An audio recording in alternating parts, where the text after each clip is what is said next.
हाँ। Okay. So basic सी हम्म। Language क्या है कि इसमें जैसे हम दो पार्ट में आज देखेंगे। पहला पार्ट है कि जिसमें हम्म। हिस्ट्री देखेंगे कि ये जो लैंग्वेज है आई कहाँ से। इससे ज़्यादा कुछ फायदा तो होगा नहीं क्योंकि कोई पूछेगा नहीं। तो इसको थोड़ा हम्म। फास्ट फास्ट करते हैं। इसका डेवलपमेंट जैसे स्टार्ट होता है तो वो 1960 से स्टार्ट होता है। जैसे पहले हम्म। हम देखते हैं कि इसमें दो दो चीजें आएंगी कि B hmm. C P L B language, ये पहले की लैंग्वेज थी। उस सी से पहले आने वाली ये जो दो लैंग्वेज थी। उसके बाद क्या होता है, उसका हम्म। डेवलपमेंट होता है 1970 में, जो सी का क्रिएशन चालू होता है बेल लेबोरेटरी में। ठीक है। हम्म। बेल हम्म। नामक लेबोरेटरी में ये सी का डेवलपमेंट शुरू होता है। और उसके बाद होता है कि जैसे जैसे इसका डेवलपमेंट होता है ये लैंग्वेज मार्केट में आने लगती है, लोगों को पसंद आने लगती है और माइक्रो कंट्रोलर में यूज होने लगती है। तो माइक्रो कंट्रोलर में हम्म। ऐसे ही यूज नहीं होती है, कुछ कीवर्ड है उनको भी मैनिपुलेट करना पड़ता है, उनको भी कुछ एक डेफिनेशन देनी पड़ती है, तो उसको हम अनसी अनसी कहते हैं। ठीक है। अनसी का मतलब क्या है, हम्म। एक स्टैंडर्ड है, पूरा के पूरा एक इंस्टीट्यूट है जहाँ से स्टैंडर्ड निकल के आया। और ये लैंग्वेज जो है वो स्टैंडर्ड के हिसाब से फिर बाद में बनाई गई, जैसे कि ए को क्या अंक दिया जाएगा, बी को क्या अंक और जेड को क्या अंक दिया जाएगा, इसके हिसाब से बनाई गई थी। तो जैसे ही ये वीडियो चलता है ये देखा करो, पॉज करके पढ़ा करो। तो इसमें ज्यादा तो है नहीं, हम्म। ज्यादा बताने वाली चीज नहीं है, इसलिए बोल रहा हूँ। ठीक है। तो देखो हम्म। 2000 और 2010 के बीच में इसका बहुत बड़ा इवोल्यूशन हो गया। इवोल्यूशन इसलिए हो गया हम्म। कि ये लैंग्वेज बन गई जेनरिक। जेनरिक माने इसको मल्टीपल मल्टीपल प्रोजेक्ट के लिए यूज करने लगे, क्योंकि इसके बेसिस हम्म। पे जो निर्माण हुआ था वो इसका हुआ था लिनक्स का। लिनक्स जो पूरा के पूरा ऑपरेटिंग सिस्टम है जो सी में लिखा गया है। अगर जब सीडैक में हम्म। जाओगे तो पता चल जाएगा, क्योंकि वो आपको कोड देंगे सीधा की सीधा लिनक्स का, जिसमें आपको पता चल जाएगा कि लिनक्स का जो डेवलपमेंट है वो पूरा के पूरा सी बेस है। तो तब ये लैंग्वेज की ब्यूटी पता चलेगी कि क्या है क्या नहीं है। ओके। तो ये जो लैंग्वेज हम्म। है बहुत सुंदर लैंग्वेज है, बहुत अच्छी लैंग्वेज है, इजी, सबसे इजी लेकिन सबसे कठिन लैंग्वेज है। अब इजी का मतलब क्या होता है कि आपको समझने में आसान है। और कठिन का मतलब क्या होता है कि इसके नियम बहुत कठिन है। नियम मतलब बहुत सारी चीजें होती है जैसे आपको वैसी ही करनी है, इसमें फ्लेक्सिबिलिटी नहीं रहती कि पाइथन के जैसा कि एक लैंग अगर कुछ वेरिएबल रह गया तो वो खुद ही असाइन करेगा। नहीं, अगर इसमें वेरिएबल गलत हो गया तो आपको एरर आएगा, फिर आपको वेरिएबल सही सही और ढंग से उसको उसको लिखना पड़ेगा। और अगर समझो कि एडवांस सी यूज करते हो, जैसे कि अब तो सी तो हम देखेंगे कि दो पार्ट में है। जैसे एक सिंपल पार्ट है जिसमें आपको छोटी मोटी अरिथमेटिक चीजें पता चलेगी। ओके। और एडवांस माने जहाँ पे आपको अरे, पॉइंटर, स्ट्रक्चर, लिंक लिस्ट, ये चीजें आएगी। तो जैसी एडवांस हो जाती है तो थोड़ी डिफिकल्टी लेवल बढ़ जाती है, क्योंकि पूरा कोड ध्यान से लिखना पड़ता है। अगर नहीं लिखा तो फिर बहुत बड़े फॉल्ट आते हैं। जैसे कि हालांकि अभी क्या हुआ है हमारी ऑर्गेनाइजेशन में एक फॉल्ट आया है जिसको हम सेगमेंटेशन फॉल्ट करेंगे। प्रोडक्ट के लेवल पे अगर सेगमेंटेशन फॉल्ट आता है तो बहुत बड़ी दिक्कत हो जाती है। तो ये हम देखेंगे कि क्या होता है। तो जैसे ये चीजें अब चालू करते हैं सीधा की सीधा सी। सी देखो ये क्वेश्चन यहाँ से बनेंगे, जितने भी आपके अच्छे अच्छे क्वेश्चन रहेंगे इजी वाले क्वेश्चन यहाँ से बनेंगे। तो क्या होता है, जैसे सी में जाते हो तो पहले क्या देखते हैं कि उसका सिंटैक्स क्या है और सी कैसे है, मतलब सी है क्या, एक्चुअली सिंटैक्स क्या है और दिखती कैसे है, उसमें क्या क्या यूज होता है, कैसे कैसे यूज होता है, ये भी देखेंगे। हो सके तो एक छोटा सा प्रोग्राम भी देखेंगे। ठीक है। तो पहले इसकी डेफिनेशंस देखते हैं कि एक फंक्शन होता है सी में। क्या होता है एक फंक्शन, मतलब है क्या, सी का काम क्या है। देखो बेसिक बिल्डिंग ब्लॉक्स है सी सी प्रोग्राम, जिसको एक सी प्रोग्राम लिखा जाता है तो उसको एक फंक्शन की तरह कंसिडर किया जाता है। जैसे कि मेन नामक एक फंक्शन है और मेन के अंदर पूरा के पूरा जो प्रोग्राम है वो लिखा जाएगा। तो ये जिसकी एंट्री होगी, जिसकी तुम्हारी जो एंट्री होगी एक सिस्टम के अंदर, वो फंक्शन के थ्रू होती होगी। और बिना फंक्शन का कोई भी प्रोग्राम सर्वाइव नहीं कर पाएगा। बिना फंक्शन का कोई भी प्रोग्राम सी लैंग्वेज एक्सेप्ट नहीं करेगी, क्योंकि उसका स्टार्टिंग पॉइंट और नहीं वो एंट्री पॉइंट है। पूजा म्यूट। चाय नहीं बोले। उसका एंट्री पॉइंट ही है कि क्या है उसका एंट्री पॉइंट, जैसे कि उसको करना है एंट्री सिस्टम के अंदर। तो ये हो गया। तो जैसे देखते हैं कि स्टेटमेंट क्या है, कि देखो स्टेटमेंट वो चीज है जो कंपाइलर एग्जीक्यूट करेगा इंस्ट्रक्शन बाय इंस्ट्रक्शन। और जो जो स्टेटमेंट आएगा हम्म। उसके आखिर में सेमीकोलन लिखा होगा, कि जैसे हमने लिख दिया, जैसे हम यहाँ पे लिखेंगे। ठीक है। यहाँ पे ये स्टेटमेंट के हिसाब से लिखेंगे, चलो कि हमने लिख दिया प्रिंट एफ। ओके। यस। जैसे हमने लिख दिया हम्म। प्रिंटफ और बाद में लगा दिया सेमीकोलन, लेकिन प्रिंटफ का भी एक ये होता है कि इसके अंदर नाम नाम लिख दिया हमने सी लैंग्वेज। ओके, तो ये हम्म। जो है ये हो गया पूरा के पूरा स्टेटमेंट। तो इसको क्या करेगा, ये सी लैंग्वेज इसको स्टेटमेंट की तरह लेगा, जहां पे सेमीकोलन दिखा वहां पे उसका स्टेटमेंट खत्म, वो लाइन खत्म, उसको एग्जीक्यूट करना है, ये समझ में आ गया। तो जैसे और एक चीज है ब्लॉक्स, किसको कहेंगे, जैसे ही ये चीज चालू हो जाती है, ये मतलब करली ब्रैकेट्स, और ये करली ब्रैकेट्स कब कब चालू हो जाते हैं, जैसे हम यूज करते हैं इफ एल्स का फंक्शन, ठीक है, इफ एल्स हाँ। का फंक्शन यूज करेंगे तो उसके अंदर भी हम ये डाल सकते हैं।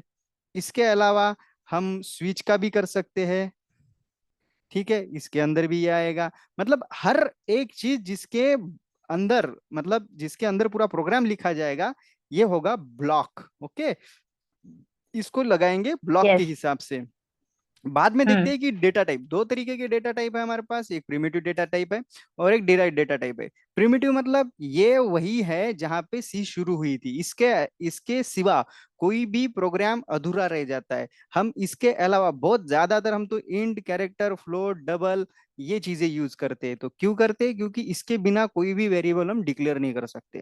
तो जैसे कि इंट है, बहुत प्रिमिटिव डेटा टाइप है, जैसे ही क्वेश्चन आएगा ना कि ये नीचे वाला दिया गया हुआ जो डेटा टाइप है वो कौन से प्रकार का डेटा टाइप है, तो वो ऑप्शन में देंगे कि ये प्रिमिटिव है या डिराइव्ड है। तो ऐसा भी पूछ सकते हैं कि नीचे वाले ऑप्शन में से प्रिमिटिव डेटा टाइप चुनो या फिर डिराइव्ड डेटा टाइप चुनो। अब डिराइव मतलब क्या होगा कि ये थोड़ा एडवांस का कंसेप्ट हो गया सी में, कि एडवांस कंसेप्ट मतलब कि जैसे अरे है, पॉइंटर है, स्ट्रक्चर है, यूनियन है, ये बड़ी बड़ी चीजें हैं जिसमें हम एक प्रोग्राम बहुत बड़ा लिख सकते हैं, जिसके इसका जरिया लेके हम बड़े बड़े प्रोग्राम्स को, मतलब बड़े बड़े थॉट्स को एक प्रोग्राम में कन्वर्ट कर सकते हैं। कि अरे मतलब एक डायनेमिक मेमोरी का पार्ट हो गया, पॉइंटर मतलब एक डायनेमिक मेमोरी का पार्ट हो गया, स्ट्रक्चर मतलब डायनेमिक मेमोरी, यूनियन मतलब सिर्फ डिफाइन करना है, जैसे कि अपना ये स्ट्रक्चर है वैसे यूनियन है, लेकिन इसमें थोड़ी फ्लेक्सिबिलिटी रहती है apart from this structure. Structure देखा जाए तो ये सारी चीजें जो है इसमें थोड़ी थोड़ी फ्लेक्सिबिलिटी है, इसमें भी थोड़ी है, इसमें भी थोड़ी है, इसमें भी फ्लेक्सिबिलिटी है, इसमें भी फ्लेक्सिबिलिटी, लेकिन इसमें फ्लेक्सिबिलिटी नहीं मिलेगी। तो ये क्या हो गए, प्रिमिटिव, जिसको हम चेंज नहीं कर सकते कभी भी, और हम इसका इस्तेमाल भरपूर करेंगे। हालांकि कोई प्रोग्राम बिना अरे का, बिना पॉइंटर का, बिना स्ट्रक्चर का, बिना यूनियन का चल जाएगा, लेकिन बिना इंटीजर का, कैरेक्टर का, फ्लोट का, डबल का, बिना इसमें से किसी भी एक का नहीं चलता है प्रोग्राम, बिना इसका नहीं चलेगा। तो ये हो गए प्रिमिटिव, ये हो गए डिराइव्ड डेटा टाइप। एग्जाम्पल ध्यान में रखना कि ये चीजें क्या है, क्यों है, ये हम्म। थोड़ा एडवांस कंसेप्ट है। हम्म। अरे, अरे खुद क्या होता है, अरे मतलब पॉइंटर का एक कंजिक्यूटिव, जैसे पॉइंटर, जैसे पॉइंटर क्या होता है कि एक चीज को अगर हमने एक गांव में रखा है और उसको हमने दूसरे गांव से दिखाना है, एक एड्रेस क्रिएट करना है दोनों के बीच में, एक लिंक क्रिएट करना है, तो वो होता है पॉइंटर। समझो कि एक चीज है एक्स प्लेस पे, और उसको अगर हमें फेच करना है वाई प्लेस से, तो जो भी लिंक बनाया जाएगा ना, तो उसको बोलेंगे पॉइंटर। ठीक है, पॉइंटर एक लिंक होता है दोनों के बीच में, मतलब एक एक्चुअल वैल्यू को एक इमेजिनरी वैल्यू से फेच किया जाता है, तो उसको बोलते हैं पॉइंटर। ओके, तो ये पॉइंटर जो होते हैं वो स्टैटिक मेमोरी से लेके डायनेमिक मेमोरी में पॉइंट करते हैं ज्यादातर। जैसे कि हमारी रैम है, रैम में पूरे के पूरे स्ट्रक्चर दिए जाएंगे, पूरे के पूरे पॉइंटर दिए जाएंगे, और जो हमारी रोम है वहां से उसको फेच किया जाएगा। ये चीज थोड़ी एडवांस है, बाद में पता चलेगी, अभी इसमें ज्यादा घुसने की जरूरत नहीं है। स्ट्रक्चर्स क्या होते हैं कि जैसे देखो कि कोई अगर चीज है, हमको उसको प्रेजेंट करना है, रिप्रेजेंट करना है, जैसे कि कॉलेज का डेटा है जिसमें टीचर भी है, स्टूडेंट भी है, और स्टाफ भी है उनका, और कॉलेज का कुछ अदर डेटा भी है। तो हर डेटा को सेग्रीगेट करने के लिए हमें एक स्ट्रक्चर चाहिए। तो हम क्या करेंगे, स्ट्रक्चर को एक नाम देंगे, उसके बाद में डॉट लगाएंगे, या फिर डॉट लगाएंगे ज्यादातर, नहीं तो पॉइंटर के हिसाब से उसको एक्सेस करेंगे, और डॉट लगाएंगे, उसके नाम, उसके आगे उसका एड्रेस लिख देंगे। तो ये क्या होता है, ये भी एक प्रकार का ये होता है, पॉइंटर ही होता है, लेकिन पॉइंटर से थोड़ा सा एडवांस होता है। इसमें क्या होता है, स्ट्रक्चर डिफाइन होता है, और ये कॉमन रह जाता है, इसको हम कभी भी कहीं भी यूज कर सकते हैं, कॉमन हो जाता है। यूनियन जैसे हम्म। स्ट्रक्चर है वैसे ही है, लेकिन इसका साइज में थोड़ा सा डिफरेंस आता है। स्ट्रक्चर और यूनियन इन दोनों के बीच में साइज का डिफरेंस आता है। जैसे कि स्ट्रक्चर में जो साइज होती है वो फिक्स होती है, यूनियन में थोड़ी सी फ्लेक्सिबल होती है। जैसे स्ट्रक्चर की अगर हमने साइज दे दी कि भैया देखो ये इंट है, ये नेम है, इसके पीछे इतनी साइज है, मतलब साइज मतलब इन ब्रैकेट लिख दिया कि हमने 8 बाइट का ही डेटा रहेगा, और दूसरे में लिख दिया कि 2 बाइट का ही डेटा रहेगा, 3 बाइट का ही डेटा रहेगा, कुल मिला के हमने हर एक को एक फिक्स डेटा, फिक्स साइज दे दी गई है। लेकिन अब यूनियन में क्या होता है, अभी जाहिर तो है नहीं कि वो उसी फिक्स वाले डेटा में बैठेगा, उसको अलग से डेटा लगेगा। अलग से डेटा लगेगा मतलब वो क्या करेगा, कंसाइज डेटा, जितना भी डेटा दिया गया उसकी एडिशन लेगा और उसमें से वो डेटा चुरा लेगा। तो क्या होता है, इसमें बोल सकते स्ट्रक्चर में एक रिजिड है, रिजिडनेस है साइज के हिसाब से, और यूनियन में वो फ्लेक्सिबिलिटी है कि वो चुन सकता है डेटा, चुरा सकता है दूसरे का किसी का भी डेटा। तो ध्यान में रखना इसमें साइज का ही डिफरेंस है, बाकी कुछ नहीं, बाकी सब सेम है। ओके, इसका हम एग्जांपल देखेंगे बाद में। ठीक है, अब देखते हैं वेरिएबल क्या होता है। वेरिएबल कौन से होते हैं, जिसमें हम डिक्लेयर कर सकते हैं या इनिशियलाइज कर सकते हैं। डिक्लेयर मतलब ये देखिए, डिक्लेयर मतलब क्या है, जो टाइप है हमारे पास, data type, integer, character, float, double. Okay, तो जैसे इंटीजर को हम डिक्लेयर कर देंगे, इंटीजर ए, इंटीजर ए मतलब क्या होगा भाई, ए एक वैल्यू है जिसको हम इंटीजर से यूज करेंगे, इंटीजर मतलब न्यूमेरिक फॉर्म में यूज करेंगे। तो न्यूमेरिक फॉर्म में अगर यूज करेंगे तो उसको हमने क्या किया है कि एक डेटा टाइप को डिक्लेयर कर दिया है, और डिक्लेयर के बाद में क्या लिखा है कि जैसे देखो कि इंटीजर ए क्या हो गया, डिक्लेरेशन हो गया उसका। अब अगर ए इक्वल टू 5 अगर कर देंगे तो 5 को हमने ए को क्या कर दिया, इनिशियलाइज कर दिया 5 से। ओके, तो ये हो गया उसका इनिशियलाइजेशन। ये दोनों में फर्क कुछ नहीं है, डिक्लेरेशन माने सिर्फ डिक्लेयर कर दिया, उसको हम कहीं पे भी मतलब यूज कर सकते हैं या चेंज कर सकते हैं। और इनिशियलाइज मतलब वहीं पे उसको इनिशियलाइज कर दिया कि भाई देखो इसको असाइन कर दिया, एक वेरिएबल को एक वैल्यू असाइन कर दिया, देखो initially value to the variable, जैसे ए इक्वल टू 5 उसको इनिशियलाइज कर दिया। अब देखते हैं कि ऑपरेटर कौन से टाइप से आते हैं। देखना एक एक क्वेश्चन यहीं से बनेगा, डेटा टाइप कौन से होते हैं, वेरिएबल कौन से होते हैं, डिक्लेरेशन मतलब क्या होता है, इनिशियलाइजेशन मतलब क्या होता है। बाद में देखते हैं कि अरिथमेटिक ऑपरेटर्स, देखो ऑपरेटर के पार्ट है अभी 1 2 3 4, और ये पांचवा पार्ट है। 5 अलग अलग तरीके के टाइप है किसके, ऑपरेटर्स के। तो पहला टाइप कौन सा है, अरिथमेटिक ऑपरेटर। अरिथमेटिक मतलब अरिथमेटिक, जैसे हम यूज करते हैं प्लस यूज करते हैं, मतलब एडिशन, सब्ट्रैक्शन, डिवीजन।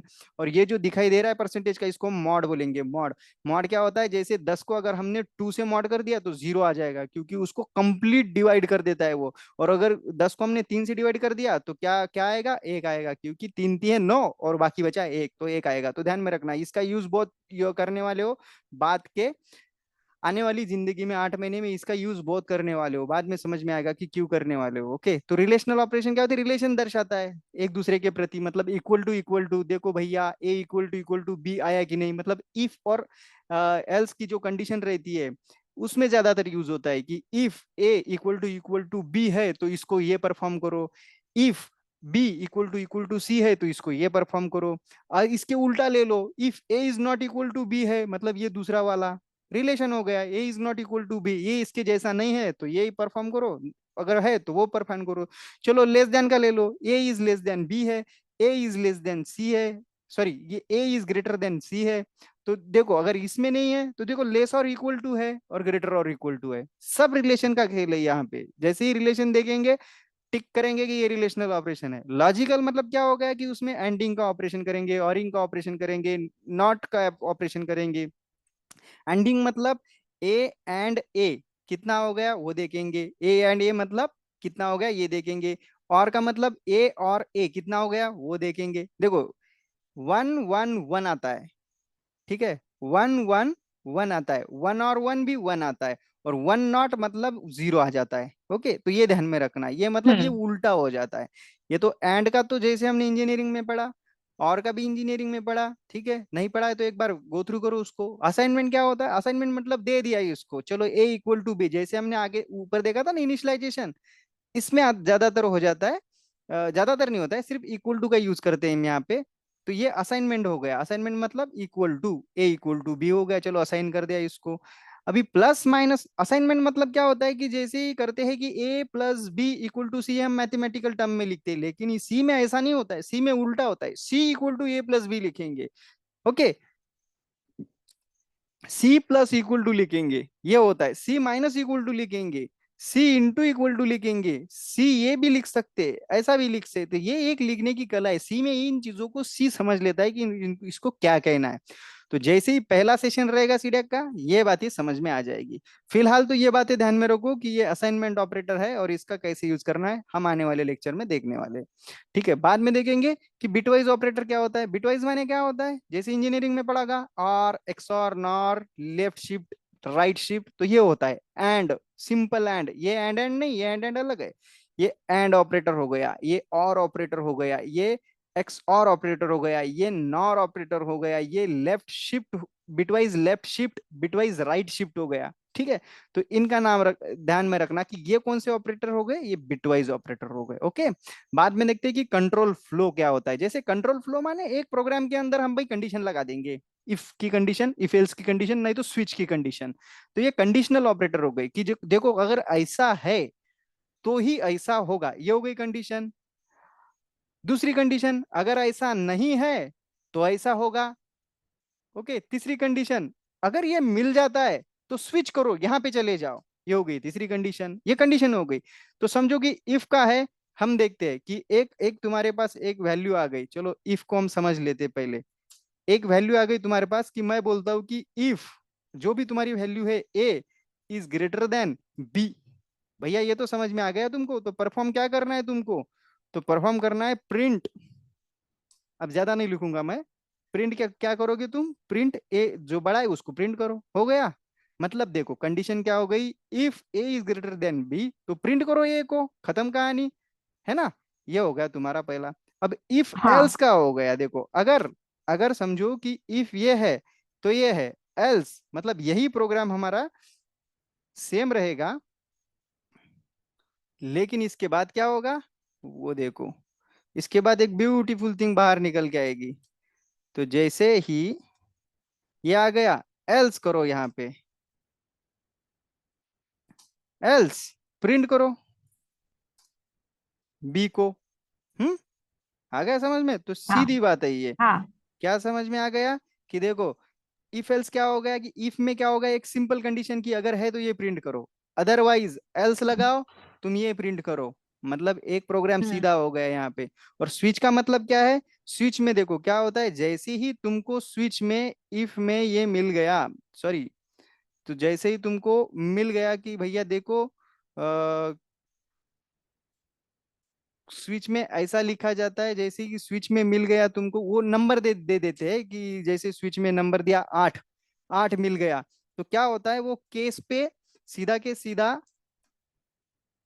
जंप करता है, और कुछ भी मतलब जो भी उसके बाद में है, प्रिंट है, एडिशन है, सब्ट्रैक्शन है, वो प्रिंट करेगा। तो ये हो गया स्विच केस, इसको बोलेंगे स्विच केस के। ये कंडीशन आ गई वहां पे ऊपर, जैसे ही ऊपर कंडीशन आ गई उसको हमने स्विच में भेज दिया, और भेज भेज दी देने के बाद क्या किया उसने, ये कंडीशन पे जाके जंप कर दिया, ये हो गया स्विच केस। तो सिंपल सी बात है, ये समझ में आ गया तो कोई दिक्कत नहीं। अब देखेंगे लूप क्या होता है। लूप मतलब क्या होता है कि एक प्रोग्राम को हमें बार बार करने की जरूरत नहीं है। अगर समझो कि ए प्लस बी और B plus C, C plus D, D plus E अगर करना है, मतलब हर रिपीटेटिव एडिशन करनी है, रिपीटेटिव सब्ट्रैक्शन करनी है, कुछ चीजों को अंत तक ले जाना है, कुछ चीजों को 50 बार करना है, कुछ चीजों को 100 बार करना है, तो चलो हमने लगा दिया भैया फॉर लूप। फॉर लूप का मतलब क्या होता है, उसका सिंटैक्स देखो, सिंटैक्स सिंपल है।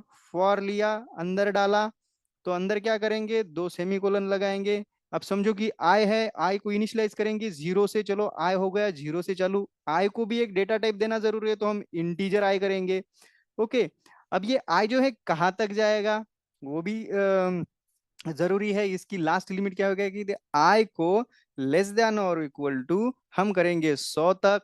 ठीक है, और हाँ भैया ये कैसे हाँ। जाएगा, चलो ये तो इनिशियलाइज होगा, ये आई यहाँ से शुरू होगा और यहाँ पे खत्म होगा। ठीक है, 100 तक खत्म होगा, लेकिन जाएगा कैसे, आई तो जीरो से स्टार्ट हुआ ना, तो आई प्लस प्लस करेंगे, आई प्लस प्लस करेंगे तो ये चलता चला जाएगा, चलता चला जाएगा, चलता चला जाएगा, कब तक चलेगा, जब तक ये 100 तक नहीं पहुंचता। अगर समझो कि तुमको ये उसको उल्टा करना है तो हम इसको 100 कर देंगे और इसको हम कर देंगे जीरो। तो इसको करना पड़ेगा तुमको माइनस, मतलब ये 100 से चालू हो गया और ये आ गया जीरो तक, समझ में आया, ये सॉरी ये आ गया इसको भी हमें उल्टा करना पड़ेगा। तो ये हो गया ओके, ग्रेटर देन और equal to zero, I is greater than और इक्वल टू जीरो, तो माइनस में भाग चला जाएगा वो, ठीक है। नहीं तो इसको इक्वल टू भी कर सकते हो, ठीक है। तो ये हो गया इसका फॉर का। अब व्हाइल का ऐसे नहीं होता है, व्हाइल का मतलब होता है कि भैया तुम तो चले, तो चले शाम तक रात तक, उसको कंडीशन नहीं रहती। अब जैसे जैसे कभी कभी व्हाइल का हमें दिया चला जाएगा कि while A is not equal to zero. अब क्या है, व्हाइल ने क्या बताया कि जब तक ए जीरो नहीं हो जाता तब तक तुम नीचे वाला प्रोग्राम चलाओ, तब तक तुम ये जो दिया गया है ना ब्लॉक में, ये पूरा के पूरा प्रोग्राम चलाओ, ठीक है। अब ये व्हाइल जो है, ये व्हाइल तब तक चलेगा जब तक ये प्रोग्राम चलेगा। अब अगर तुमने व्हाइल जीरो लगा दिया तो भी चलेगा, कि जैसे ही व्हाइल जीरो आ गया खत्म कहानी। तो ये चलता है व्हाइल लूप में, प्रोग्राम वोग्राम सारी चीजें। तो जैसे हम देख रहे थे कि ए इक्वल टू जीरो या 100, जो भी चीज है हम डाल सकते हैं यहाँ पे, तो ये आएंगी, तो ये व्हाइल तब तक चलेगा प्रोग्राम।